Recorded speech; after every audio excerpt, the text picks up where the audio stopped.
Семинара – это внедрение и распространение моего учения о спасении и гармоничном развитии, метод управления реальностью от физического тела единого Бога и структуризация управления от физического тела человека. В данном методе мы рассматриваем прежде всего соотношение управления, где реальность рассматривается как структура, которую необходимо, во-первых, создать, во-вторых, в процессе создания нужно также и делать управление. Перед началом данного метода управления я бы хотел дать цифровое управление, связанное с тем, что сейчас для того, чтобы мы получили управление текущим временем, и при этом данное время должно рассматриваться как время, содержащее события, я рассмотрю конкретные события, которые необходимы для будущего интервала времени, примерно на 4 месяца.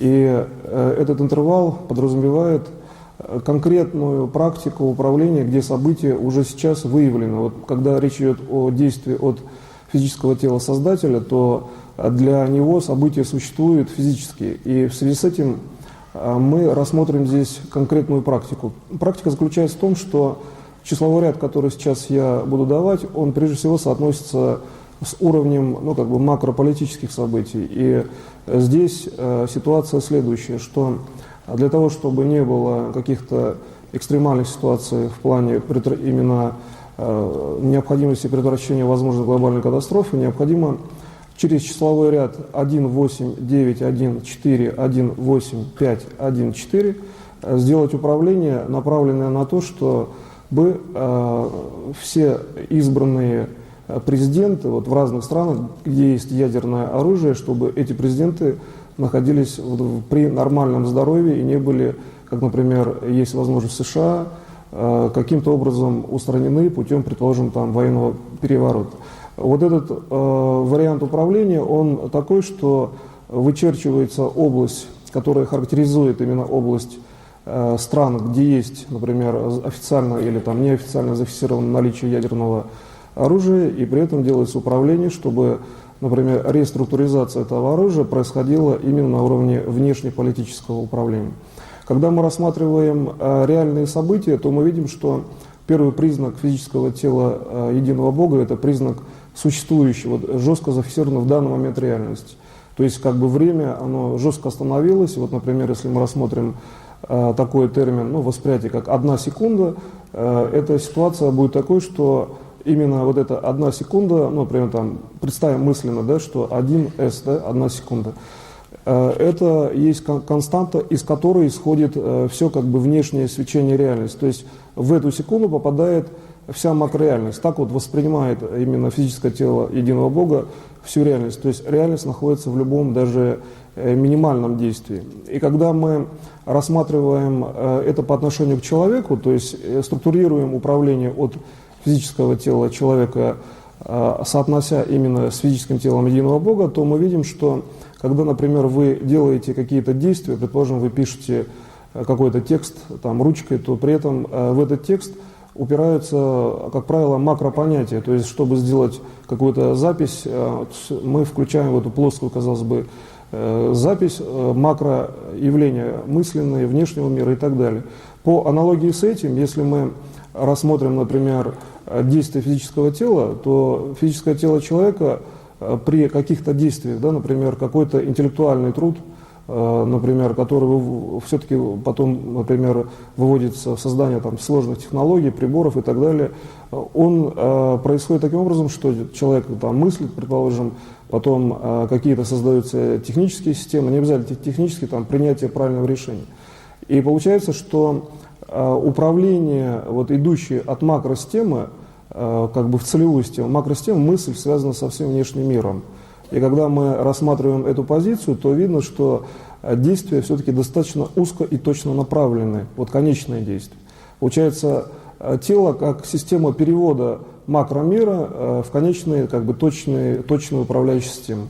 И когда мы таким образом рассматриваем систему, то мы видим, что в принципе, фактически, если есть информация, например, макровзрыва от ядерного оружия, то перевести в то, чтобы взрыва не было, например, написав точное числовое управление, это, в общем-то, элементарное действие, связанное как бы просто с переводом в систему точного управления. Следовательно, вот именно когда мы говорим об управлении физической реальностью от, например, физического тела единого Бога, то мы выделяем область точного управления, где мы должны выделить именно структуру, которая, в общем-то, характеризуется тем, что структура должна быть не соотнесена с какими-то явлениями внешними. Ну, например, вокруг какого-то человека, вокруг какого-то события есть много внешних явлений, и если мы рассматриваем развитие данного человека или там события как систему целевую, направленную, скажем, в цель спасения всех,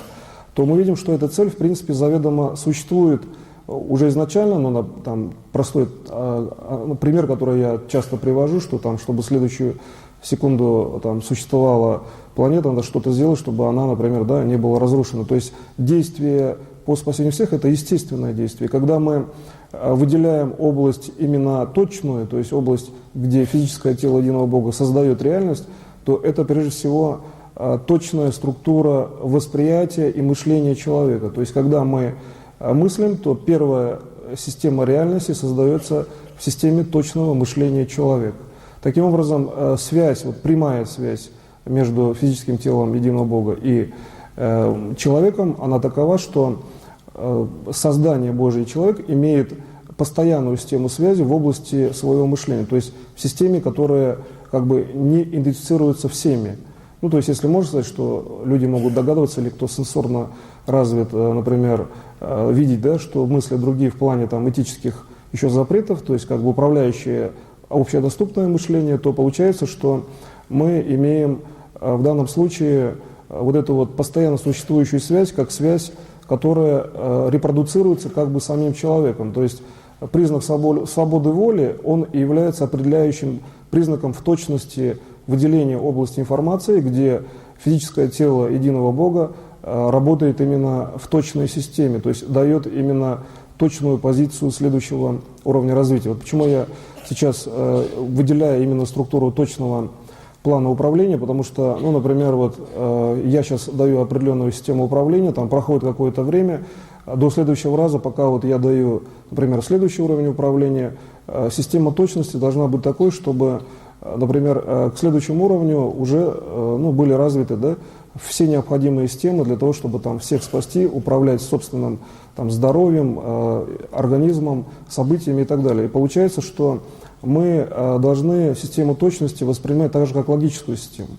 То есть, в принципе, вот сейчас я пояснил, что точность – это, в общем-то, в том числе идущая от человека просто логическая система. Поэтому получается, что если мы имеем управление от человека, то это именно управление, которое напрямую может выйти, если, например, человек знает координаты выхода и способы, что это управление напрямую связано именно с физическим телом единого Бога. И когда мы говорим о физическом теле, то мы попадаем вообще в систему очень простую в плане управления, потому что видеть, что делает физическое тело, достаточно просто. И когда мы, например, выделяем это управление из уровня, например, событий, то есть мы хотим сделать какое-то управление для того, чтобы событие реализовалось, то мы видим, что событие, вообще говоря, находится в каждом действии физического тела. То есть если рассмотреть, предположим, простой пример, каким образом из соотношения действия физического тела, предположим, влияет, да, на собственное здоровье. Чтобы снять гипертонический криз, можно просто представить правую руку и голову человека, и все, и начинается нормализация давления. То есть соотношение двух, казалось бы, да, собственных структур человека дает нормирование, если только мы выводим их в область восприятия, причем собственного мышления. Тогда получается, что если мы, например, поставим целью нормирования, исходя из данных человеку систем, то достаточно просто видно, что человек может нормировать всего лишь навсего, в общем-то, реальность, наблюдая за собственным физическим телом и рассматривая, почему, например, человек в какое-то время делает то или иное действие. То есть, если, предложим, действие по макроспасению – это постоянно текущее действие, связанное с причинной системой. То есть есть причина, по которой необходимо постоянно работать в системе спасения всех. И при этом видеть конкретную причину. То ведь Создатель, единый Бог, Он именно так поступал, когда создавал как всю реальность, да, ну, которая вот воспринимается как информативная, в том числе физическая реальность. И получается, что вот именно существование постоянной причины – это определенный путь, к которому человек идет. То есть человек делает определенные задачи, и когда он приходит к этому, то он видит, что он пришел к тому, что он максимально может сделать, и должен сделать сейчас так, чтобы все, что является причиной, было бы направлено в сторону именно задач единого Бога, то есть задач вечного развития, задач, например, там, вечного здоровья человека. И если внешняя причина, она, например, ну, не соответствует этим характеристикам, то она доводится до этого как бы общечеловеческого плана. Да? Почему мы говорим, что культурный уровень – это есть часто определяющий уровень, в том числе, например, в здоровье, да, в физическом здоровье нации. И когда мы делаем управление, ну, скажем, по многонациональному признаку, где, собственно говоря, сама национальность не имеет значения, то мы выделяем область, которая не является областью как таковой, ну, собственно говоря, соотносимой с чем-то. Вот я привел к тому и привожу к тому, чтобы выделить систему, несоотносимую с каким-то внешним, что ли, явлением. То есть, каким образом мы рассматриваем человека, ну, которого надо спасти и которого надо срочно спасти. Мы же часто выделяем только единственный какой-то критерий, по которому он спасается, да, или там вся цивилизация может спастись по одному критерию, при этом мы не рассматриваем, там, предположим, историю развития цивилизации. То есть вот этот единый критерий, да, который именно существует в каждом, и он является всеобъемлющим таким критерием, и по этому критерию человека часто и любят, только вот за это, да, не за то, что он там конкретно где-то что-то сделал. Поэтому, когда мы выделяем уже критерий этого уровня в человеке, вообще в любой системе реальности, то мы видим, что мы вышли именно в управляющую систему, причем вышли на таком синтезированном, то есть духовном, человеческом, коллективном, на уровне тела в том числе. Вот, обратите внимание, я впервые даю выход на уровне физического тела, в эту систему управления. И когда вы выходите уже фактически физическим телом, то вы видите, каким образом работает физическое тело единого Бога. Вы его сразу понимаете. При этом вы понимаете, в принципе, каким образом нужно с ним общаться, то есть какие есть критерии для общения. То есть, ну, например, для чего общаться с физическим телом единого Бога. То есть в чем вообще отличие, да, от человека. То есть отличие вот, в физике как таковое здесь, в принципе, ну, может вообще не быть. То есть это обычное физическое тело человека. Тогда получается смысл управления, идущий от физического тела человека, он может быть аналогичным. То есть любая внешняя реальность может быть абсолютно контролируемой, причем точно контролируемой. Мы ведь рассматриваем физическое тело единого Бога как тело, которое находится в системе, где реальность и создается, и она каким-то образом развивается. При этом каждый элемент – это подконтрольная система. И когда мы рассматриваем, почему там существуют какие-то проблемы у человечества, да, у конкретной, например, личности вообще в мире, то видим, что путь свободной воли – это есть путь соразвития физического тела человека с физическим телом единого Бога. При этом мы знаем, что физическое тело единого Бога – это неразрушимое тело, вечное. Ну, например, после воскрешения и воскресения Иисуса Христа ясно, что у него другие задачи, да, другие задачи его тела, потому что он уже не уничтожим. И когда мы переходим к уровню уже следующей задачи, то на уровне именно свободы воли мы можем увидеть соответствие, например, там, наших помыслов, наших движений именно физическому телу единого Бога. И когда мы вот именно на принципах свободы воли выделяем этот уровень, ну, именно того, что является вот как бы фундаментальным уровнем управления в мире, то видно, что управление здесь может быть совершенно мгновенно. Вот находясь здесь, возьмите и поставьте задачи как бы внутри себя. И вы видите, что тело вот как бы заполнилось задачами, и задачи нормировались. То есть тело – это нормализатор ваших задач в плане нормы, ваше физическое тело. Ну, как бы некий камертон, который, если воспринять задачи как бы внутрь, да, внутрь именно обобщенного такого уровня, где критерий явно не выражен, но уровень точный. Вот я его так объясняю, что уровень именно, где задачи абсолютно ясны. Вы сознанием видите, что задачи ясны. И когда вы их решаете, вы получаете полноценный механизм решения. Следовательно, физическое тело единого Бога получает механизм управления от того, что он делает, но делает как бы одновременно и в прошлом, и в будущем. То есть выделяется отрезок времени, который соответствует в будущем, например, физическому телу человеку, а в прошлом его мышлению.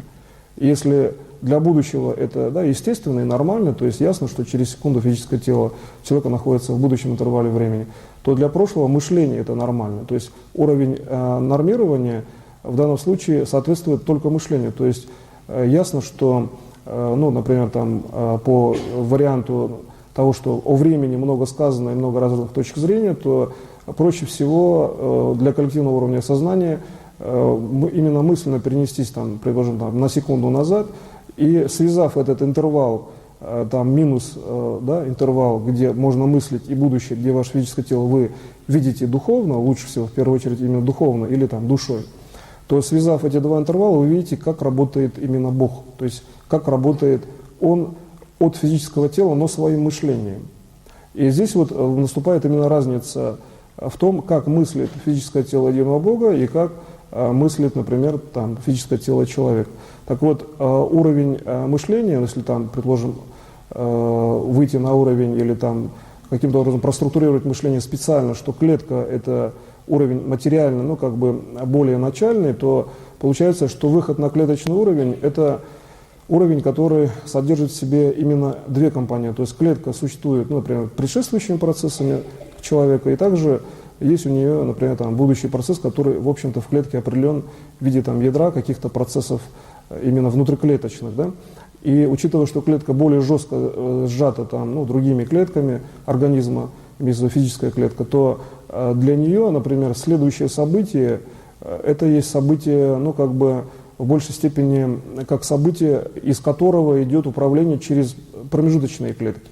То есть человек, например, захотел выпить стакан воды, и при этом клетка, например, мозга, она каким-то образом реагирует, но на воду она среагирует позже, когда он реально выпьет. Поэтому получается, что если мы рассматриваем именно клеточную реакцию, то там наиболее просто прослеживается, что физическое тело единого Бога работает с внешней реальностью примерно по такому же принципу, что каждый следующий элемент, он как бы проходит определенную, ну, сеть, определенную как бы прослойку достаточно компактных и плотных событий. Поэтому мы именно можем, ну, видеть мир таким, в общем-то, достаточно близко приближенным к нам в виде каких-то явлений реальности, что мы должны проходить, ну, как бы вот этим оптическим свечением какую-то определенную плотность приближенных объектов. Вот, скажем, если задаться вопросом, почему физический мир именно такой, что вот есть, ну, необходимость строить именно вещи так, именно так вот строить, предположим, улицы, да,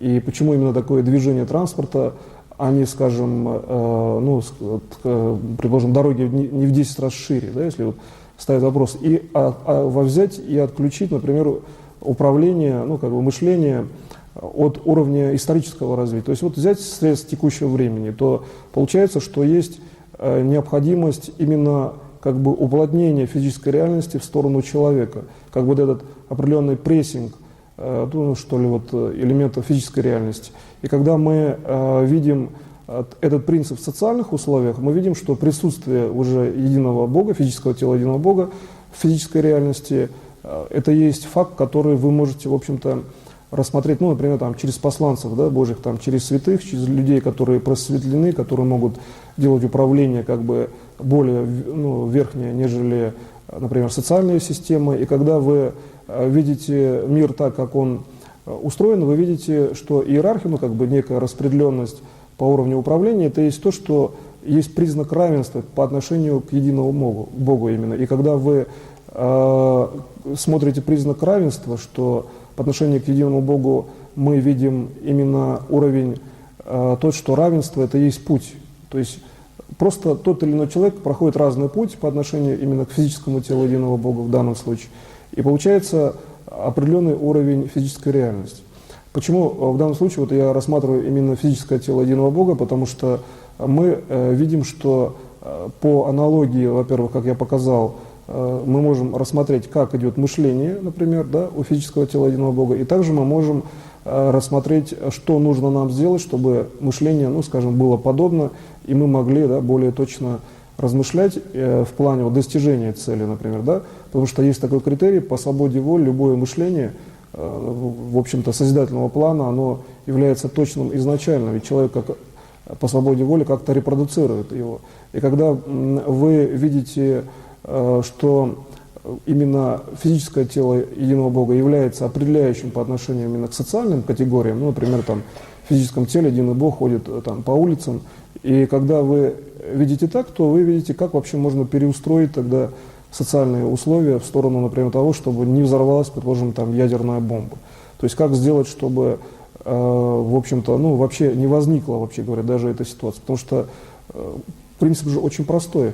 Вы всего лишь навсего исключаете события, которые не нужны, и видите, что физическое тело единого Бога, которое не уничтожимо, этого не допустит. Следовательно, вам просто-навсего нужно как бы соотноситься с этим, ну, некие структурные действия предпринимать в мышлении. И даже достаточно мышления, потому что социальные действия, они нам, в общем-то, известны. Поэтому, когда мы хотим точно узнать в социальном уровне, что нужно сделать, у нас возникают определенные категории конкретного управления, ну, например, для конкретных мест. Да? Сегодня, если я говорю об, например, макрополитическом управлении, то это говорит о том, что под макрополитикой всегда существует масса других задач. Да? Не дать возможности начаться какой-либо глобальной проблеме в плане там, военной, например, проблеме, то другие явления можно спокойно регулировать. То есть есть как бы перечень первичных явлений, там, вторичных в социальном плане. И почему именно вот все-таки я затрагиваю как бы все-таки социальный план? Потому что здесь я показываю, что именно единый Бог, когда он формировал реальность, он, естественно, показывал, что все явления должны проходить через социум, через макроуправление. Поэтому я все время указываю сейчас вот именно на этот уровень, что социальный уровень, он также является определяющим. Я же ведь и учу тому, чтобы вот по моей именно системе управления, по моему учению о спасении гармоничном развитии, знания распространялись лучше всего мгновенно, сразу, если эти знания касаются того, чтобы не было, например, макрокатастроф. То есть для этого, естественно, должен быть путь, то есть каждому, через социум.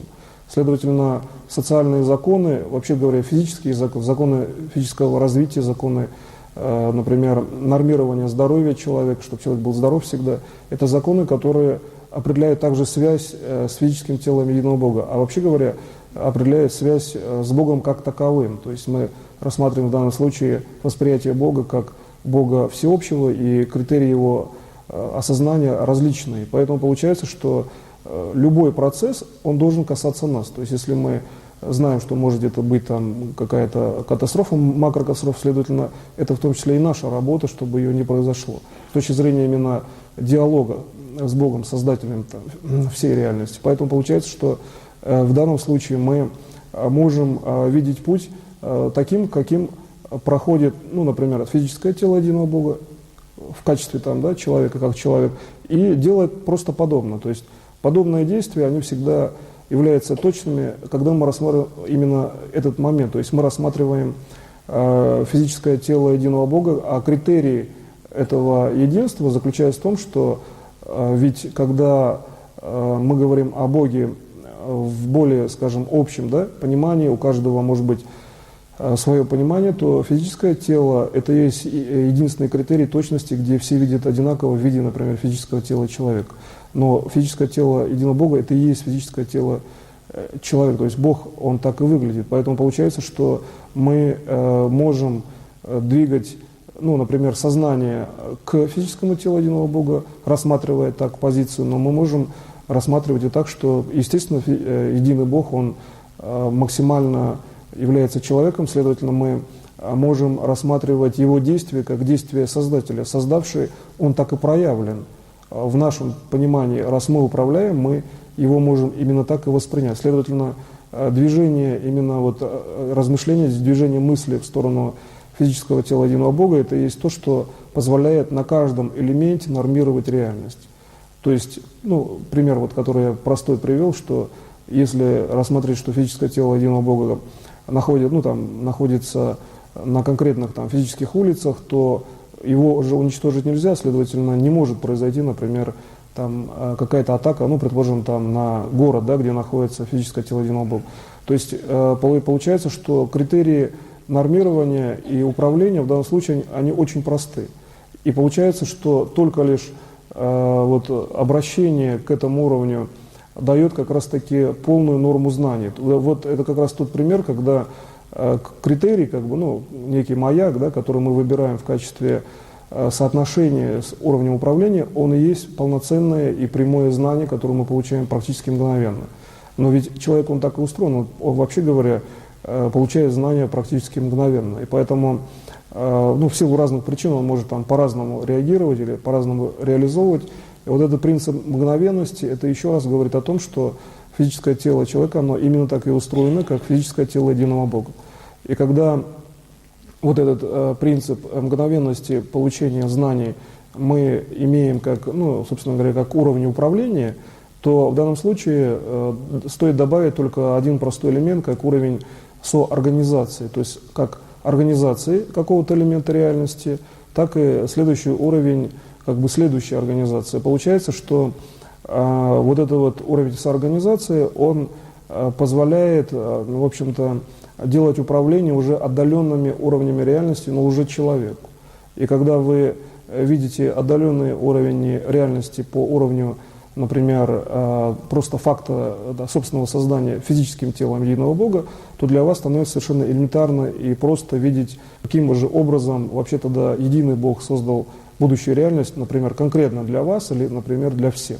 То есть выбор элементов в данном случае совершенно одинаков, что посмотреть собственную структуру развития, что посмотреть, например, там, макроуровень. И получается, что вот этот уровень свободы выбора, он дает возможность, вообще говоря, строить любую созидательную реальность. И поэтому мы можем быть интегрированы на уровне именно социальных процессов, то есть, ну, скажем, общемировой уровень, где нет возможности там, глобальной катастрофы, потому что каждый должен все равно соотноситься с каким-то уровнем будущего развития. Поэтому я достаточно часто затрагиваю, например, какие-то там внешнеполитические системы, внутреннеполитические для, предложим, граждан какой-либо страны. И поэтому, когда мы рассматриваем именно процессы интеграции, то понятно, что социальные условия, например, ну, признак государственности создано это для того, чтобы был уровень как бы соколлективного управления, где участники вот этого именно уровня, что ли, воссозданного, причем самими людьми, они видели, что в их руках создать следующую там макрореальность, но путем, предложим, там, личного голосования по выборам или же по каким-то там проектам общегосударственным. То есть получается, что если рассмотреть государство по аналогии с необходимостью именно управления, то видно, что, вообще говоря, все социальные структуры – это также уровень, ну, некого тренинга, где следующий уровень – это есть выражение личной свободы, и уровень, где коллективное уже становится как бы частным для человека. То есть тот глубокий уровень, где вот как раз-таки нет соотношений. Ведь для физического тела единого Бога что частное, что там все человечество, в принципе, это, вообще говоря, один уровень восприятия. То есть для него одинаково важным является и человек, и, вообще говоря, все человечество. Поэтому получается, что если мы рассматриваем именно так реальность, то мы видим, что участие в коллективном управлении, оно здесь получается необходимо. Почему, кстати, вот социальные власти многих стран призывают там активнее как-то внедрять системы там какие-то социальные и так далее. Потому что, в принципе,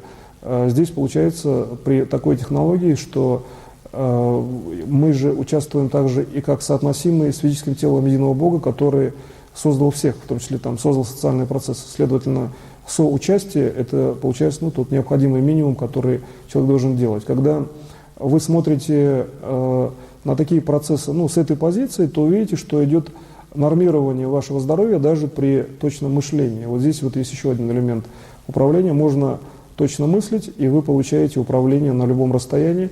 И получается, что если вы, например, делаете управление, ну, практически мгновенным, да, для всех систем, то вы получаете часто мгновенным управление для себя, но часто вы получаете управление для себя там, через какой-то интервал времени. И по аналогии с этим процессом устроено также и физическое тело единого Бога, где Его уровень управления – это есть уровень сначала управления душой, а потом уже идет управление от мышления. То есть душа Бога, она находится как в событиях дальше, да, она является бесконечным уровнем развития, и мышление – это есть проекция физического уровня человека. То есть если мы рассмотрим мышление Бога, то там понятно, что есть физические явления, потому что для Бога что информативная реальность, что физическая – это одно и то же. Следовательно, если мы хотим рассмотреть уровень, где у Бога находится физическая реальность, так вот физическая реальность находится в мышлении Бога. По отношению к человеку, я именно соотношу с человеком. И когда мы рассматриваем, почему же тогда так, достаточно все-таки закономерно развивается реальность, когда механизмы мышления могут быть разные, то здесь ясно, что по аналогии мы можем также создать свой уровень мышления, который позволяет таким же образом управлять физической реальностью или там, информативной реальностью. И таким образом мы получаем, что если мы соотносим, например, уровни реальности, просто вот поставим задачу и, например, зададимся вопросом, вот действие, если в оптическом выражении души человека, которое именно определено как действие души, для человека, направленное на, например, там, спасение всех, это, предположим, одна оптика, да, например, серебристо-белого цвета. А если мы рассмотрим, что есть действие души единого Бога, вот именно направлено на эту же цель, то мы увидим, что это прежде всего это сам человек, то есть его физическое тело.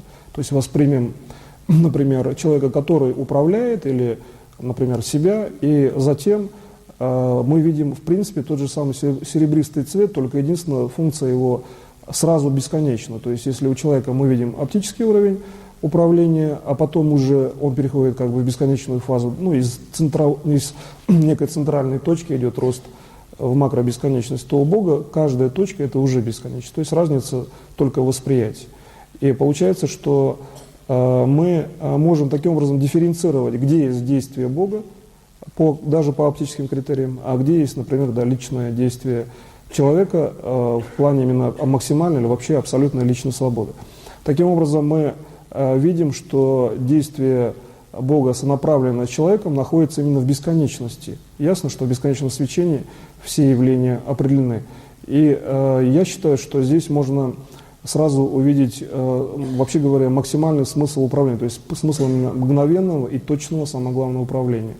Что точно здесь главное, потому что точное управление, там, чтобы не было взрыва, там, например, где-нибудь в Неваде на АЭС через 7 лет, это есть точность, то есть конкретное, точное, хотя сказано словами. И когда мы делаем управление конкретное, то именно стыковка, то есть соединение на уровне, где любая оптика, это есть вся бесконечность, то есть все события, свечение управления от Бога, соединяем с оптикой собственного управления, то видим, что здесь достижимо практически мгновенно любое созидательное управление именно, во-первых, для всех, а во-вторых, для себя, в принципе, тоже почти или там сразу, может быть, мгновенно кто-то захочет позже. Вот я сейчас ввожу такой критерий управления, то есть старайтесь сделать управление следующее. Есть перед вами просто сфера, где есть управление от Бога, так как я его описал, и каждая точка сферы – это бесконечное свечение. Вводите в центр сферы свое именно свечение в серебристо-белом цвете и постарайтесь увидеть все задачи как бы внутри себя, внутри решения уже задач, что ваше тело физическое – это и есть решение задач. То есть так возьмите свет этот внутрь, да, вот как бы две сферы внутрь своего тела, чтобы тело наполнилось как бы двумя видами свечения, вашим собственным, уже решенной задачей, и свечением от физического тела единого Бога. И постарайтесь эту сферу, как бы, чтобы она по организму где-то внутри вот, походила вверх-вниз. И походила так, чтобы решены были вопросы. Решение – это и есть норма вашего физического тела. Так что сейчас делайте управление, и я поработаю вместе с вами.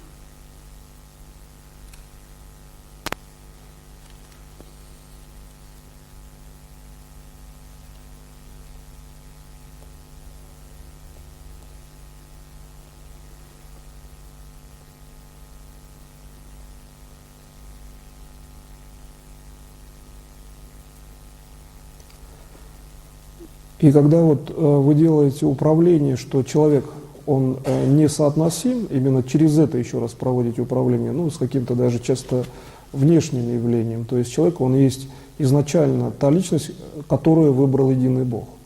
То есть принцип самоуважения к личности – это есть максимальный уровень уже потому, что человек вообще есть.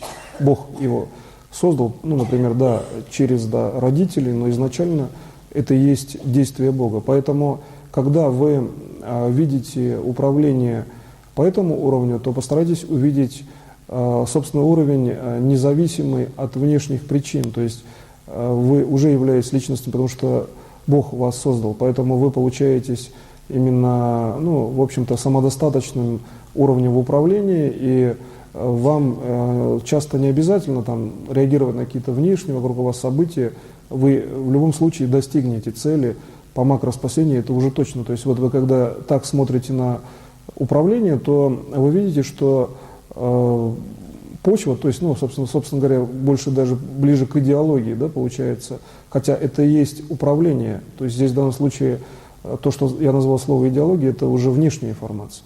Управление именно такое, что когда вы рассматриваете так свою личность, то управление, оно осуществляется практически уже потому, что вы так на себя посмотрели. И когда вы видите, например, что, ну, некая проблема может существовать там достаточно долго, или вам нужно войти в управление, ну, по отношению к той реальности, которая, предположим, там деструктивна, или она так вообще задумана, то ситуация как бы к внешнему управлению такова, что вы, во-первых, осознаете, что это, ну, на самом деле несложно, то есть любое управление это всегда управление одного уровня. По сути, сделать какое-то элементарное управление или там управление по макро спасению, вообще говоря, для единого Бога это, вообще говоря, одно и то же. Поэтому для вас это тоже восприятие должно быть одно и то же. Следовательно, в восприятии вы можете делать так, как делает физическое тело единого Бога. То есть точка стыковки и передачи знаний – это восприятие. И когда вы видите, ну, внешнюю реальность или каким-то образом реагируете на нее в плане, предположим, ну, каких-то действий, потом воспринимаете ее в следующий раз, то вы видите, что восприятие ваше может быть на определенном уровне совершенно неизменно. Ну, предположим, вот я, рассматривая себя, могу сказать, что там с детства совершенно не изменилось восприятие, ну, скажем, на определенной там оптике, на определенном уровне, что ли, духовного или душевного состояния. То есть там достаточно спокойная ситуация в плане именно восприятия, там, скажем, внешних объектов, да, отдаленных. Вот эта ситуация, она как бы не меняется с точки зрения там наличия знаний. И даже как-то, ну, вот я могу сказать по своим, что ли, уровням, что ли, определенного самоанализа в университете как-то я задавался вопросом в плане, ну, там, начальные курсы, окончания, внутренне сравнивал вообще динамику вот с точки зрения как бы уровня управления, да, скажем, фундаментального уровня, то кроме как, ну, как бы внешних вот этих знаний чисто прикладных, то есть тот уровень практически в управлении, он, ну, как вот я по себе, предложим, рассматривал, он не изменился. То есть я как в детстве воспринимал, так и потом уже там, имея какие-то образовательные технологии, обычные, да, ортодоксальные и так далее. И получается, что если рассматривать именно уровень, ну, вот так, как я сейчас в качестве примера привел, предложим, свой там образовательный опыт, то есть уровень, который изначально содержит, вообще говоря, все знания. Они изначально известны человеку, ведь физическому телу единого Бога всегда известно все. То есть у него нет понятия, понимания, что ли, человека чему-то там учиться, он просто знает и каким-то образом реализует систему. Вот получается, восприятие человека наиболее сложная, что ли, в понимании структура, в обобщенном больше понимании, не в точном, а именно в обобщенном. Как, если знать все, то тогда какое следующее действие? То есть какие действия, где есть известность, да, любой ситуации. Поэтому получается, что как бы абсолютно, то есть очень концентрированные там знания, да, скажем, все знания, это есть тоже некая система, которую надо преодолевать. То есть если взять и сказать, что вот есть все знания, и, например, можно этим пользоваться, то, в принципе, для того, чтобы пользоваться, надо сначала выработать технологии. Когда есть все знания, вот что делать дальше. И здесь получается, что следующий уровень управления, который вот в восприятии человека именно является уровнем развития, это то, что человек развивает самостоятельно. То есть получается, что да, у человека есть уровень, где знания есть, практически, ну, скажем, близкие к тем, что если у задачи физического тела единого Бога это создание, да, все реальности у человека, в принципе, это действие, ну, по своей задаче. И эти знания у него все есть. То есть получается, что действие по этим знаниям, это есть, вообще говоря, соотношение опять с тем, как вообще физическое тело единого Бога распоряжается именно уровнем всезнания. Получается, что вот это распоряжение, восприятие выглядит именно как действие, следующее действие, именно в аккумулированном понятии физического тела человека, души, сознания. Это то, что дает, ну, развитие, да, вообще говоря, там, цивилизации, конкретно человека, обучение и так далее. Если мы зададимся вопросом, почему именно так учат там, в какое-то время, предположим, ну, какие-то есть буквы, цифры, как-то учат там, складывать и так далее, то мы увидим, что это связано с социальным уровнем, изначально созданным единым телом физического именно плана, то есть именно с физическим телом единого Бога мы связываем эту реальность. И при этом мы видим, что если смотреть отсюда, то любой уровень, который есть в каком-то историческом процессе в виде проявленных систем обучающих, это то, как мы видим в тот момент физическое тело единого Бога. Ну, предположим, перенесясь, да, где-то в мыслительном управлении на где-то 18 век и посмотрев, как там излагается математика или там письменность, и сравнив с текущим уровнем, мы видим разницу как бы в убыстрении темпов в определенном интервале, что можно выразить, ну, скажем, временным элементом, да, что это, ну, скажем, самое простое обозначение, что делается быстрее. Но это на самом деле, я думаю, непростое обозначение, это есть то, что выражено в приближении. Вот мы когда говорим, зачем нужен, да, техногенный прогресс или же, ну, какие-то элементы развития. Дело в том, что приближение именно к физическому телу единого Бога, а физическое тело единого Бога обладает, да, всеми уровнями развития, естественно, это есть все, что можно сделать, вообще говоря, с точки зрения развития цивилизации конкретного человека. То есть, в принципе, техногенный прогресс, это тоже есть, получается, что задача физического тела единого Бога. Он показывает, что развитие, в принципе, не ограничено. И путем этого развития мы видим, что любое действие по нормированию, например, здоровья того, кто развивает этот прогресс, или по его бесконечной жизни, это есть действие, которое вот в данном случае требует духовного осмысления. Да, понятно, что есть техника, там какие-то кибернетические системы, но дух, который изначально существует как дух, который осмысливает, дух, который воспринимает, это и есть то, что позволяет контролировать систему. И поэтому получается, что даже если есть все знания у человека там, лично свои или там, по обществу, например, да, то все равно он должен воспринимать, чтобы контролировать систему следующую. Следовательно, физическое тело единого Бога, имея все знания, реализуя вот это все знание в системе все-таки восприятия следующего уровня контроля.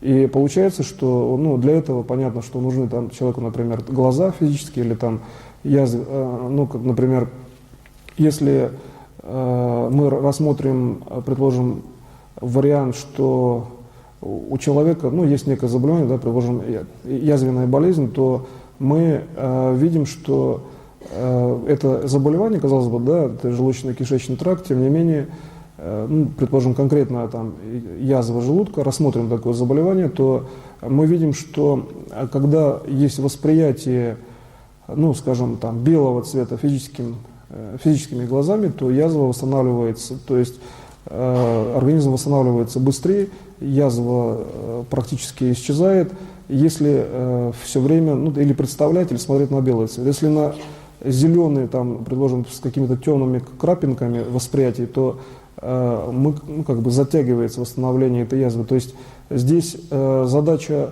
именно рассмотреть, что то, что мы воспринимаем физическим зрением, это есть в том числе и понятно, что внутреннее состояние. По аналогии это ясно, да, мы едим, используя там физическое зрение, или же, по крайней мере, элементы там, чувствительности кожи и так далее, запахи, вкусовое ощущение. Если мы воспринимаем элемент как, например, элемент, который необходимо нормировать внутри организма, то можно выработать очень простую технику, переставлять цвета, просто зная, что внешняя реальность для, например, физического тела единого Бога – это то же самое на духе, что и внутренняя реальность. То есть физическое тело единого Бога, оно же настолько универсально, что у него ведь получается, что реальность физического тела, что внешняя реальность, в принципе, для него это одно и то же.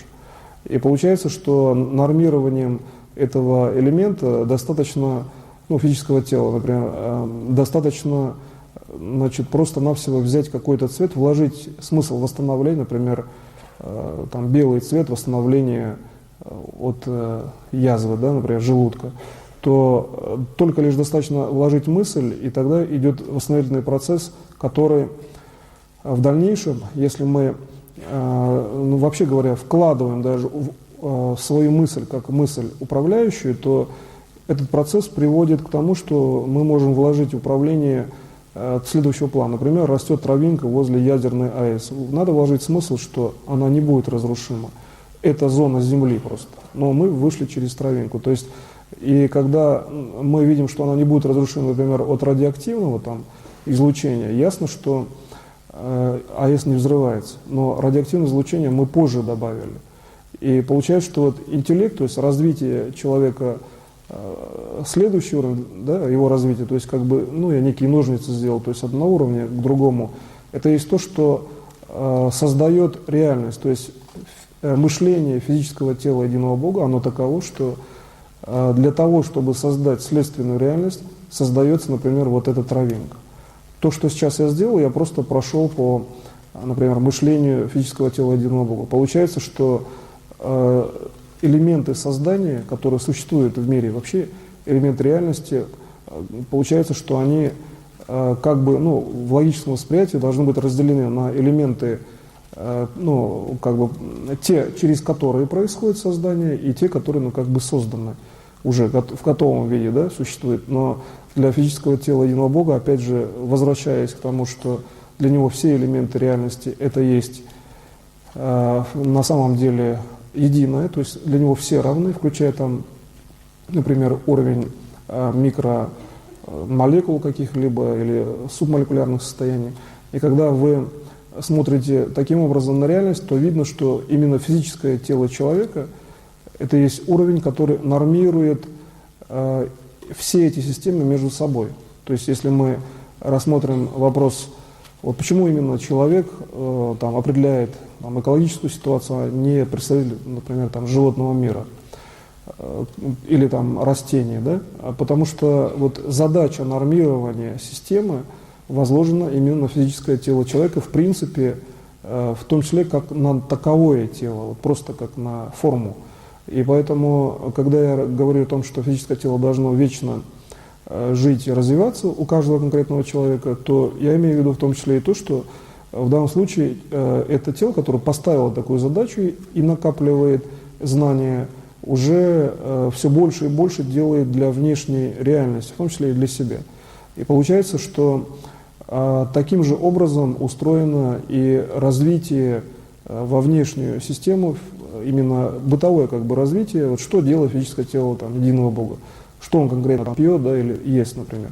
То есть именно развитие во внутрисоциальную систему человека. И когда мы вообще такой вопрос поставим, то мы видим, что физическое тело единого Бога, естественно, по крайней мере, в преимущественном уровне употребляет чистую воду, и каким-то образом эта вода очищается перед тем, как он употребляет в организм. Да? То есть это конкретная технология очищения, например, воды или продуктов питания, вот то, что сейчас я сказал. То есть достаточно только вот так поставить вопрос и считать, что все, что входит в вас в виде еды, например, да, или в виде неких внешних систем воздуха и так далее, то как только ставится вопрос соответствия физическому телу единого Бога, то на мыслительном уровне сразу переходит уровень такой духовной телепатии, где в большей степени именно ментальная телепатия имеет значение, вы получаете мощный канал именно, ну, как бы отфильтровки, то есть отфильтровываются все процессы, которые, ну, могут быть неблагоприятны для организма. И, следовательно, при вечном развитии, чем больше вы получаете опыт, тем больше вы пользуетесь опытом именно создания реальности физическим телом единого Бога. И вследствие этого я вот именно выделяю для точности управления взаимодействие с физическим телом единого Бога, где проявление именно физического тела единого Бога в физической реальности, это есть конкретный механизм, который позволяет уже все-таки вам конкретно работать так же, как работает именно физическое тело единого Бога, как бы само по себе. То есть в большей степени человек может не задумываться и не контролировать, если это не нужно, какие-то процессы. Так вот, научиться работать так, чтобы ваше физическое тело работало, ну, по крайней мере, там, аналогично, да, физическому телу единого Бога, не имело бы там каких-то текущих проблем, и при этом тело – это есть то, что организовано душой, то есть это в том числе часть души и организация от души. Мы видим, что это есть и задача души, то есть мы решаем не только там проблемы физического тела, но мы решаем проблемы не уничтожения конкретного там человека, да, где в правильном виде он выражен в виде физического тела. Вот достаточно эту политику проводить, ну, как бы на уровне макросистем, то ясно, что такой человек где-либо, значит, уже не будет уничтожен. И поэтому в данном случае имеется в виду, не будет уничтожен, например, там, от макроуничтожения какого-то, макровзрыва и так далее. И далее он уже не будет уничтожен от мелких каких-то проблем, то есть от каких-то случайных величин и всего прочего. Получается, что таким образом такой человек, он регулирует мироздание, вообще социальные условия, только потому, что он вообще сам такой. Если он уже обладает функциями, что его нельзя каким-то образом уничтожить, уже вокруг него складывается та или иная социальная система, которая при его управлении еще больше будет этому способствовать. Следовательно, достижение, например, ну, какого-то обычного, да, нормального здоровья при наличии большого количества таких людей, для тех людей, кто, например, ну, еще не освоил там полностью систему, уже будет менее проблематично. То есть просто наличие таких людей, которые так функционально определены в мире, они сами по себе несут свет вот этого как бы нормирования в сторону вечности. И отсюда следует еще один уровень функции человеческого тела по отношению к физическому телу единого Бога, тоже человеческому. Функция эта заключена в том, что для вечного развития необходимо, в принципе, сделать так, чтобы ваше физическое тело, оно практически не было бы направлено только вот на, ну, скажем, решение вот текущих, да, задач, вот, как бы, которые существуют в виде там материальных систем, ну, то есть не только что-то как бы в плане реализации конкретных задач, там, взять стакан воды, выпить. Задача физического тела – это есть осознание самим телом того, что миссия тела практически направлена на, в общем-то, уровень всеобщий. То есть, как только вы это осознаете, вы видите, что таким образом вы стыкуетесь с физическим телом единого Бога в плане именно осознания. Ведь физическое тело единого Бога имеет это в качестве осознания на логическом уровне. Как только вы вводите это на логику, вы видите, что даже когда вы спите, вы можете заниматься, в принципе, той же самой задачей, что, в общем-то, не активно участвуя в системе управления, просто за счет света своего сознания уметь, или там света души, или света духа, да, или просто некого свечения, идущего от вашего тела, уметь делать управление по макрорегулированию, по макроспасению и добиваться того, чтобы состояние тела определяло как бы следующий шаг там, в макроуровне. И при этом вы должны четко видеть свою четкую именно позицию, где вы находитесь в этот момент. То есть насколько ваше физическое тело развито, потому что ведь есть основной принцип, ну, принцип, когда нельзя экспериментировать, ну, как бы принцип неискушения, да? То есть человек должен быть здоров просто потому, что он к этому стремится и делает это по отношению к другим. И при этом, ну, скажем так, если мы хотим, чтобы знания, ну, эти передались очень быстро, а так и нужно, мы можем исходить только из этого. что знания должны передаться мгновенно, то если идти по пути эксперимента с точки зрения неуязвимости, там, предположим, там, кожи, да, на мизинце пальца, то мы можем эти знания как бы сделать автономными только для себя, а другие, которые, ну, например, не освоили этой системы, еще находятся не на том уровне, чтобы как бы иметь, да, такую какую-то сверхбыструю регенерацию. Поэтому ни в коем случае нельзя, получается, для определения координатной системы, да, например, уровня своего развития, использовать какие-то внешние раздражители. То есть надо делать так, как делает тот человек, который, в принципе, еще, ну, только начал осваивать технологию. Если вот все освоят, то дальше вопрос исчерпается сам по себе, не будет системы для реализации. Вот внешние события как бы исключается. Система свободного мышления, она такова, что здесь необходимо выработать именно местоположение, вот где вы находитесь в системе собственного развития, при условии, что человек всегда развивается максимально быстро с точки зрения именно, ну, закона от Создателя, от единого Бога. И здесь очень простым элементом, именно координатным элементом является отношение по отношению к физическому телу единого Бога. Как только вы вырабатываете все больше уровней связи именно с физическим телом единого Бога, тем точнее вы, во-первых, определяете координаты собственного развития для решения какой-то задачи. Ведь, по сути, человек, он свободен, он не обязан заниматься координированием или думать, где он находится в развитии. А есть такой простой принцип, что только услышишь там первые слова по, например, макроспасению, уже это сделает, да, и он может в том числе всех спасти. То есть вот нету разграничения именно понятия роста как таковое, потому что каждый послан именно Богом по своей личной задаче. И получается, что если вы именно ищете координатную систему, то она может быть тоже как управляющий поиск. То есть для чего она нужна, эта координатная система? Ну, чтобы сделать более эффективное управление. И для этого вы должны, значит, увидеть свой уровень по отношению к физическому телу единого Бога. Получается, что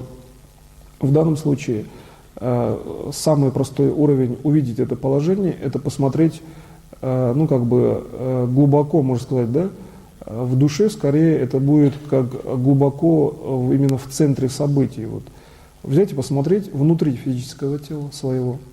Тот уровень, который обозначает самую глубину вообще событий, которые касаются в первую очередь, например, вас, потом каких-то внешних систем, а вас, если касается, значит, всего мира, да, на определенном уровне. И вот где касается и вас всего мира, там и есть проявление физического тела единого Бога, который показывает, где он находится по отношению к вам.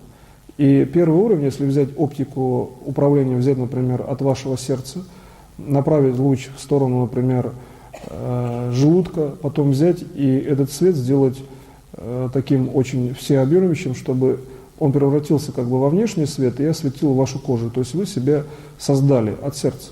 То есть свою форму создали от сердца через проекцию желудок. Желудок – это внешняя система, откуда проходит питание, да, то есть элементы внешнего мира. Если мы рассмотрим элемент управления, что внешний мир, он же тоже создан физическим телом единого Бога, то получается для физического тела единого Бога внешнее питание – это, в общем-то, ну, чисто информационная такая продукция, как бы. То есть это как элемент мышления. Все равно, что для человека подумать, что он вот что-то съел и мысленно съесть. И получается, что человек создал некий там объект, предложим там, ну там конкретно вот создать малосоленый огурец и взять его мысленно съесть, то понятно, что какие-то ощущения при этом сохраняются, но они сохраняются в большей функции памяти. И когда мы потом анализируем, что мы там представляли, то это реализуется как память. Следовательно, память – это элемент трансформации для физического тела единого Бога. Элемент трансформации внешних элементов мира именно как бы во внутреннюю репродуктивную систему. Если физическое тело единого Бога может собраться, да, и как бы постоянно собирается, то человек считает, что он в большей степени как бы автоматически существует, то если мы как бы соотнесем вот эти явления, достаточно тонкая здесь такая система, но она очень сильная по управлению, здесь по возможности внимательнее прислушайтесь. Когда речь идет о том, что физическое тело единого Бога мгновенно может собраться, и оно существует всегда, потому что оно может это сделать, да, и делает как бы ежесекундно, ежемгновенно, то внешние элементы реальности, то есть что является продуктом питания для человека, для Бога, это то, что есть просто в мышлении, может быть, да, информативная реальность. Как только мы придаем функции любому элементу внешней реальной системе, именно, ну, как говорим о том, что структурно мы работаем подобно в мышлении, то получается, что внешний элемент, который является питанием, может быть элементом полной самосборки, то есть полного самоопределения, причем при норме событий, только уже в том случае, когда вы только подумали что-то съесть. Ну, взяли, скажем, физически, да, тот же там огурец малосоленый и начали двигать в сторону рта. Вот на элементе движения человек уже есть, и он здоров, и он является, в принципе, нормальным в плане там, достаточности питания. И получается, что значительную часть да, элементов там, физических можно заменить на систему мышления. Но при этом, если хоть один человек, например, этого не умеет делать, следовательно, все едят до тех пор, пока он не научится. И в этом есть смысл именно распространения знаний на всех, в том числе такой, в общем-то, достаточно там, тривиальный, да, бытовой смысл. Поэтому, когда мы говорим о норме здоровья, если мы рассмотрим, предложим некоторые практики питания, то есть иногда рекомендация там, что-то медленно съедать, чего, как правило, люди не делают там, в современной такой насыщенной жизни. И если вот это понятие медленности выводить именно как критерий управления, просто по соотношению, как бы одновременно, ну, смотря на то, как вообще ест физическое тело единого Бога, то видно, что от такого же обычного питания вы будете иметь гораздо больше в плане нормирования, там, например, личного здоровья, в плане вот этого свечения, которое распространяется на других в плане нормы. То есть, получается, механизм работы с физическим телом единого Бога очень прагматичный. Он позволяет элементарные вещи, которые, ну, вообще говоря, физически очень распространены, он позволяет этот механизм реализовывать быстро и просто. Но, с другой стороны, это есть максимально высокое понятие. То есть, чтобы прийти к физическому телу единого Бога в плане именно осмысления там, всеми уровнями человеческого бытия, я уже не говорю конкретно даже о человеке как таковом, вообще бытия человечества. То есть все развитие общества это есть тоже осмысление Бога. И когда мы, значит, здесь рассматриваем, что в данном случае является, ну, скажем, критерием, что ли, сложности, то мы видим, что это есть одновременно и максимальный уровень, ну, по сложности, что ли, восприятия. И объединение вот этой как бы максимальной простоты и сложности дает критерий нормированности. Ведь, ну, макромир, да, микромир дает некую норму в нашем восприятии, в нашем развитии. И когда мы видим это соотношение в плане того, ну, какова вообще вот сложность, да, и какова простота, то сложность – это физическое тело единого Бога содержит, вообще говоря, все события реальности, прошлое, будущее, и при этом это всего лишь, да, одно физическое тело. И при этом тело, которое это все реализует. Там есть понятие Бога, там есть понятие души Бога и соотносимые там, с человеком понятия, действия Бога. И когда вы видите такое многосложное понятие, что в вашем восприятии это есть элемент восприятия, то есть вы об этом рассуждаете, получаете конкретный результат управления, вот, например, то, что связано с питанием, как методика, там, например, там, здорового питания, при этом можно питаться, да, тем, что вы хотите, и единственное относиться с тем, как ест сам Бог, физическое тело его, как принимает пищу.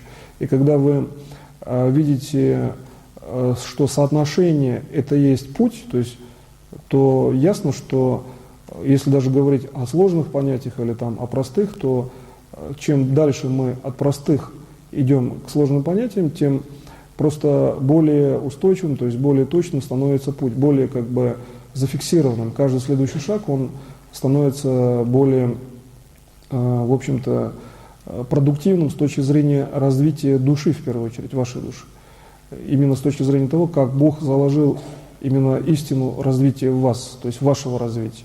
Получается, что в конечном итоге мир все равно определен от одного человека. То есть В данном случае вы выбираете, да, критерии, вы выбираете маршрут, и вы же и двигаетесь вперед. Поэтому, когда, вот, например, я ставлю задачу макроспасения и вечное развитие, это, в общем-то, ведь задача действия, в принципе, это задача как бы необходимая, а при этом весь следующий спектр развития у вас тот, который вы хотите. И когда вы видите, что вот это желание, да, ваше развить дальше реальность, это есть внутреннее желание, которое вас двигает, например, там, к следующему шагу, то вы видите, что развитие, по сути, это то, что определено, ну, конечно, там, внешней реальностью, какими-то задачами, но в том числе и тем, как вы сами преодолеваете элемент, ну, как бы следующей задачи, там, следующей возможной проблемы, например, или даже не проблема, а вообще некой там радости, некого отдыха, то есть неких благоприятных систем. И как только вы это видите, вы видите, как вообще физическое тело единого Бога само создает себе систему преодоления. Ведь для Бога что создать систему, что ее преодолеть, это, в общем-то, опять одно и то же. И когда вы начинаете это видеть, вы видите, что физическое тело может быть организовано как бы послойно, начиная с кожи. То есть если вы восприняли хотя бы один уровень физического тела человека, ну, посмотрели на свою кожу, да, мысленно, например, на любой участок, фактически вы уже не уязвимы, так как если так делает Бог, Он таким и является. И когда вы так видите, вы видите, что достаточно просто на уровне мышления, да, воспринять кожу и от кожи построить просто себя. И дальше самое главное, что вы увидите, что вы построите себя именно так, как вы и, вообще говоря, изначально были построены. То есть путь построения, который идет, например, через, ну, как бы сканирование кожи и дальнейшее развитие от кожи человека, то есть от первого импульса, это есть то, что является правильным уровнем всегда в вашем мышлении. Но если вы начинаете действовать духом, бесконечной системой, то вы получаете уже третье значение. То есть логический уровень, он дает точность в построении. Дух дает точность, когда он приходит из бесконечности, то есть он приходит от Бога. Да? Вот есть понятие Святого Духа, и когда вы видите, ну, святость Духа, идущий элемент извне, то вы видите, что душа прежде всего реагирует на именно элемент Святого Духа, уровень святости, уровень, ну, некого просветления. Когда вы видите таким образом реальность, то видите, что в принципе построение человека за счет мышления это не сложная структура, то есть достаточно в этом случае, то есть, например, вот прослушав, да, вот сегодняшний материал, то есть сегодняшнюю, например, систему лекционного материала, посмотрев, как за счет восприятия работает зал, когда я говорю, что нужно работать, когда вы лично работаете, посмотрев, кто еще будет смотреть, ну, в дальнейшем, предложим, видеозапись, да, то есть посмотреть все элементы именно работы по сегодняшнему семинару, то получается, что когда вы смотрите на все эти элементы, то видно, что каждый мыслит в определенном месте, и совокупное мышление находится, в принципе, вообще говоря, в том же месте человека. Только если, например, там, в районе там, желудка, да, там, кишечника, чуть ниже происходит там, сфера мышления, где-то в 3 сантиметрах от физического тела, это когда человек мыслит о своей коже, там конкретное место, то если со стороны посмотреть, то это то же самое место, когда другие видят возле него, что он мыслит там. Но если мы посмотрим, где мыслят все окружающие, то это будет с другой стороны, как бы с стороны спины проекция. То есть получается, что элемент будущего находится, да, в данном случае перед вами, прошлое развитие это где-то будет со спины, ну, со стороны как бы, да, идет светооптика, со стороны почек как бы давление оптическое проходит. И когда вы видите эти элементы таким образом, вы убеждаетесь, причем лично убеждаетесь, что достаточно представить себя, ну, хотя бы элемент кожи представить, то есть начальный уровень, который, в общем-то, не содержит формы человека, то вы всегда получите форму человека. А представление это таково, что вы здесь именно рассматриваете кожу человека. То есть если действовать так, как делал единый Бог, он поставил задачу человека, и возник человек. И человек, имеющий совершенно нормальный уровень, да, следующего развития, бесконечный уровень, вечный уровень развития. Таким образом, сделайте управление следующим образом сейчас. То есть перед собой, просто посмотрите на уровне одного элемента, например, там кусочек кожи, там, личный, да, ваш, можно глазами, можно мысленно вспомнить, и постройте так систему, чтобы в рамках сферы вашего мышления у вас сложилась норма. Самое главное, просто проследите импульс от этого участка кожи, когда вы видите уже образ там, свой, например, да, любого другого человека, кому хотите помочь, чтобы импульс прошел через голову в сторону копчикового отдела позвоночника, как бы, вот, вдоль спины. И это свечение именно шло вдоль позвоночника. А дальше вы уже увидите то, что вот за спиной там светится, как бы, вторая проекция. Так что начните работать именно детально. Кусочек кожи, образ человека и свечение, идущее по спине. При этом достаточно только вот заниматься вот этим уровнем, да, создания. И нормирование, это уже процесс будет следственный. То есть сейчас работаете только по именно элементам создания физического тела.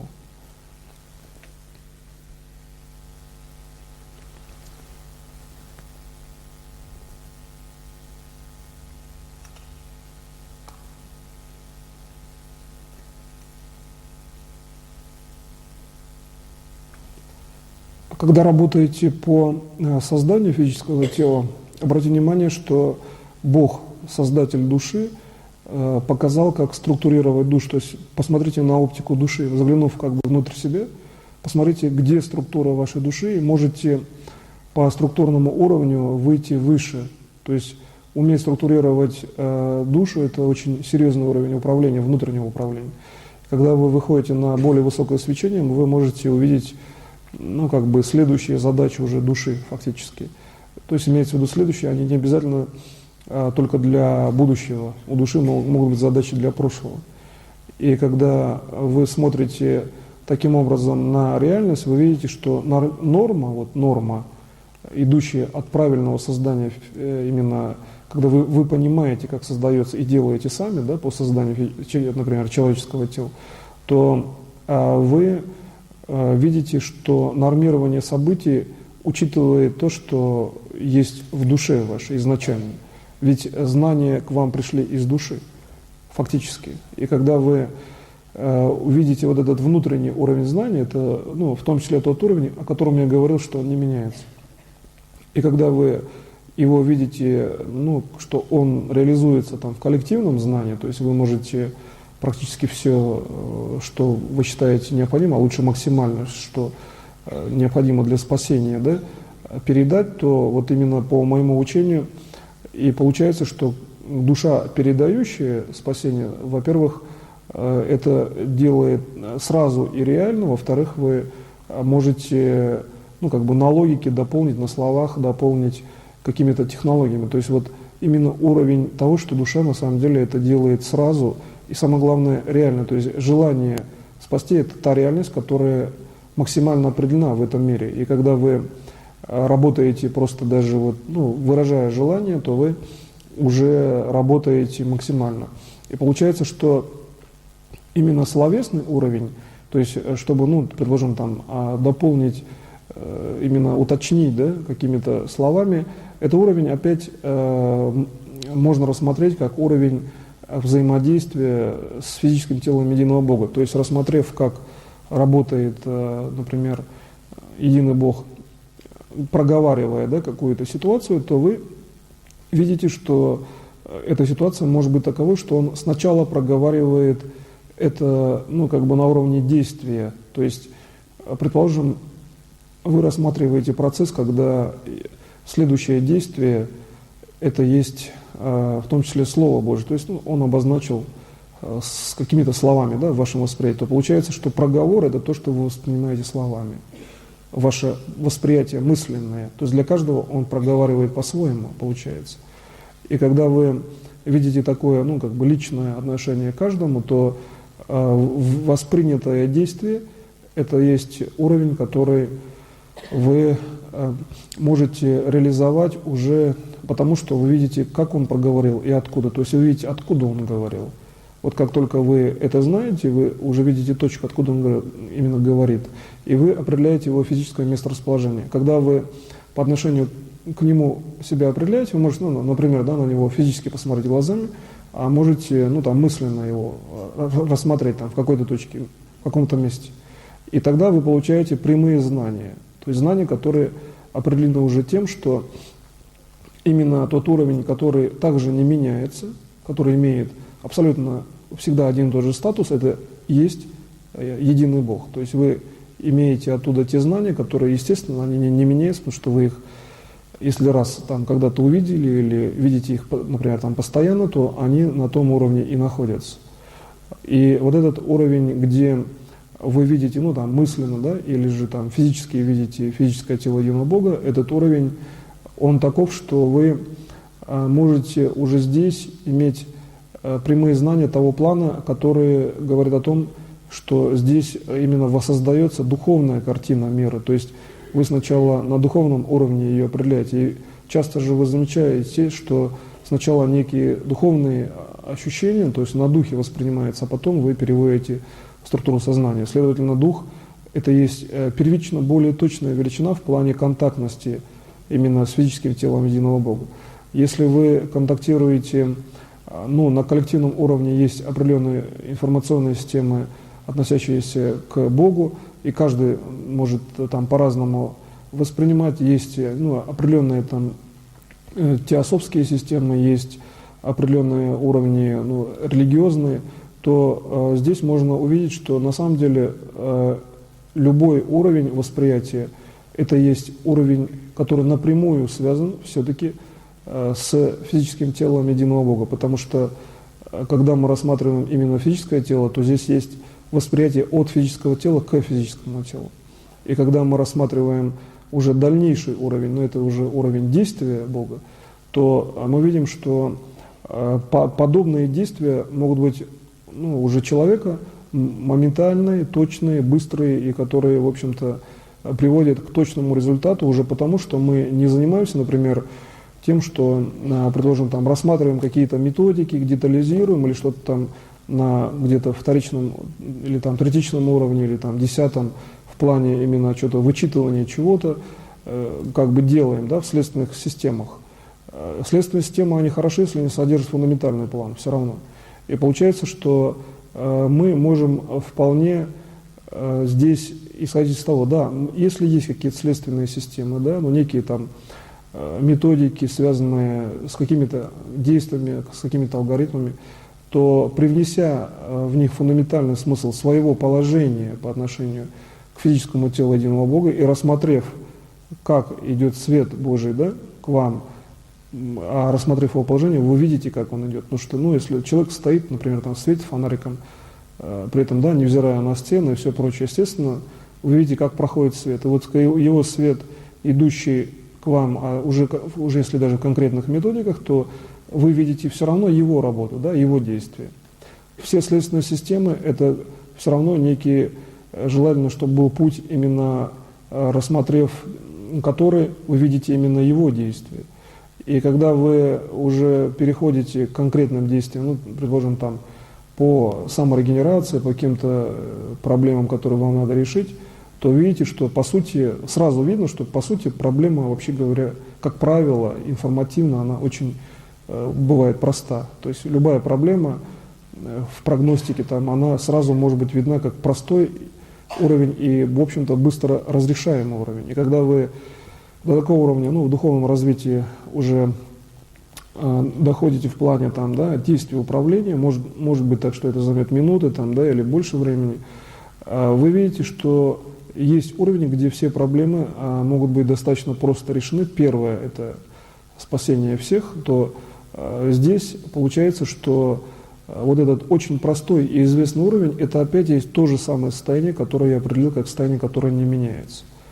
Следовательно, это уровень ваших личных знаний, это есть Бог и состояние достигаемости уровня, ну, в этом случае можно так описать его как вечное развитие, созидательное развитие, где есть ресурсы там, физического тела, есть ресурсы общества, да, и есть ресурсы как таковые в принципе, да, от физического тела единого Бога. И поэтому здесь развитие идет от него тоже в социальном плане. Поэтому, рассмотрев, ну, например, его присутствие в социальных явлениях, можно так вот такими как бы просветами от него, да, видеть конкретные его действия. И вот почему, ну, как, не такой, да, скажем, частый процесс, что физическое тело единого Бога часто встречается там, ну, с людьми. Дело в том, что его свет, идущий от него, должен достичь каждому именно как бы его уровня восприятия. То есть каждому он приходит индивидуально. И поэтому так можно прийти, естественно, светом. Да? Тогда получалось бы, что, во-первых, в логике человека единое тело, которое, вот именно единое тело физического уровня, то есть физическое тело единого Бога, оно все равно одно. И поэтому, чтобы прийти к каждому, он должен иметь свет знания, то есть идущий от него свет. И вот этот свет, это есть уровень создания физического тела единого Бога, при этом уровень тот, что тело создано и создается вечным. То есть оно постоянно как бы каждый момент оно практически, ну, как бы самособирается. Поэтому получается, что вот этот свет, это есть свет той истины, что его физическое тело вечно, следовательно, и вы видите те знания, которые к этому приводят. И поэтому, когда вы смотрите, ну, на какие-то технологические системы управления там, или какие-то методики, желательно, конечно, те именно методики, которые жестко, ну, как бы выражены в виде каких-то алгоритмов, то есть жестко, ну, как бы выписанные, например, в виде каких-то строгих действий, да, ментального плана. Желательно всегда видеть именно свет, именно единого Бога. Когда вы это видите, конечно, методики работают тогда уже гораздо, да, быстрее и точнее. И я считаю, что если, например, вы, ну, делая управление, скажем так, ставите именно задачу, естественно, реализации, но при этом задача точности для вас является, ну, например, там важной задачей, бывает, ну, предположим, как исключительный может быть случай, часто у меня, например, в практике задача точности иногда имела вообще исключительное значение, например, там, в практике научных расчетов, когда нельзя сделать эксперимент, я там давал точные цифры и так далее. То есть здесь вообще вплоть до конкретных чисел, да, но это может быть не такие частые задачи вот такого типа, но тем не менее точность, даже выбор решения, все равно соотносимый уровень точности, потому что разницы, как правило, здесь никакой нет. Так вот, когда вы, значит, рассматриваете именно задачу точности как именно задачу, потому что ее можно не выделять, в общем-то, как задачу, но если рассматриваете как задачу, то здесь я считаю, что желательно рассмотреть, ну, во-первых, вот как я сказал, координатную систему в действии, то есть по отношению к физическому телу единого Бога, и выработать некую оптическую траекторию там, движения мысли, да, свечение духовное, или там, предположим, как взаимодействует душа ваша с физическим телом единого Бога, и рассмотреть по отношению к его физическому телу, ну, его физическое тело может, естественно, также, да, перемещаться, двигаться, то есть как бы внутренне его видеть. И когда вы это делаете, вы видите, что все ваши действия стали более, там, естественно, более точные, более, ну, как бы гармоничные, уже потому, что вы в качестве задачи именно точности поставили выделение вот его физического тела как, ну, некий камертон, по отношению к которому вы, ну, как-то делаете что-то конкретно в конкретном действии. И самый, например, ну, простой элемент, если нужно срочно там выровнять, значит, ну, какую-то ситуацию, ну, предложим, чтобы не было, да, аварии на дороге где-то, пусть даже вдалеке от вас, то это вот тот же самый метод быстро найти, там, ну, мысленно, да, скажем, за счет ясновидения физическое тело единого Бога, и чтобы возникло оптическое соотношение. То есть вы просто его внутренне видите, от него идет свет, все, аварии тогда не происходит, потому что он же есть норма, при его свечении нету аварии. И получается, что также можно восстанавливаться при каких-то там ситуациях, связанных, например, там, со здоровьем и так далее. На этом я заканчиваю сегодняшний семинар. Спасибо большое за внимание. И я хочу еще сказать вот, по плану. Дело в том, что сейчас будет 2 месяца, это у меня будут только индивидуальные семинары, а в сентябре уже будет опять семинар, ну, в этом же зале и так далее. То есть где-то с сентября уже обычный цикл будет в этом зале. Спасибо большое. До свидания.